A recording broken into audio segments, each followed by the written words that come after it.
यह कहानी है सरदपुर गांव की। ऐसा गांव जहां शाम के बाद लोग फोन भी साइलेंट पे रखते हैं। गांव के लोग कहते थे रात को अगर कोई औरत प्यार से बात करे तो समझ लेना वो प्यार नहीं, शिकार ढूंढ रही है। रात के लगभग 12 बजे रामू नाम का लड़का खेतों से वापस आ रहा था, बिल्कुल अकेला। चारों तरफ अंधेरा, सिर्फ हवा और कीड़े मकोड़ों की आवाज। तभी पीछे से एक आवाज आई, रामू। आवाज बहुत मीठी थी, इतनी मीठी कि दिल अपने आप पिघल जाए। रामू रुक गया और यकीन उसने अपनी जिंदगी की सबसे बड़ी गलती कर दी। वो पीछे मुड़ गया।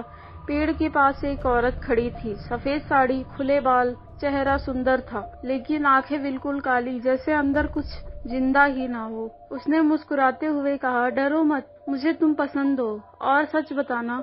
रामू भी उससे पसंद कर बैठा, प्यार जो नॉर्मल नहीं था। उस औरत का नाम था यामिनी। उस दिन के बाद से वो रोज रात को मिलती, कभी दिन में नहीं, कभी किसी के सामने नहीं, और हर बार मिलने के बाद रामू के बदन पर नीले काले निशान आ जाते। माँ पूछती, बेटा यह क्या है? रामू हमेशा एक ही जवाब देता, प्यार है माँ। लेकिन माँ को पता नहीं था यह प्यार नहीं, निशानी थी आने वाली मौत की। रामू का भाई नरेश और उसकी वाइफ सीता अब डरने लगे थे। एक रात सीता ने डिसाइड किया कि आज रामू का पीछा करना है। जंगल के अंदर जो उसने देखा, उसके बाद उसकी नींद हमेशा के लिए चली गई। यामिनी रामू के बाल सहला रही थी, बिल्कुल पति की तरह, और जमीन पर एक आदमी का कटा हुआ सिर रखा था। यामिनी उस सर में सिंदूर भर रही थी और धीरे से बोल रही थी, शादी के बाद तुम भी ऐसे ही लगोगे। अगली ही सुबह रामू की माँ की तबीयत बिगड़ने लगी। दूध में बाल, नाखून और मांस के टुकड़े मिले, और रात को माँ ने महसूस किया जैसे कोई पलंग के नीचे बैठा हो। जब उसने झांक कर देखा, यामिनी थी। उसकी गर्दन उल्टी थी और जीभ जमीन पर घसीट रही थी। वो बोली, बुढ़ी तू बीच में मत आ।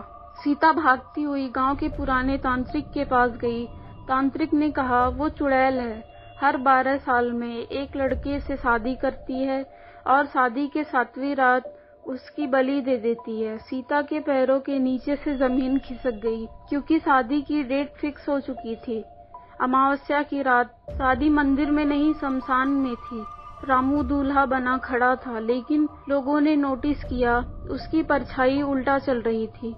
जैसे ही फेरे शुरू हुए, यामिनी जोर से हंसने लगी। उसका चेहरा फट गया, आंखें बाहर निकल गई, नाखून मिट्टी में घुस गए। वो चीखी, अब बलि होगी।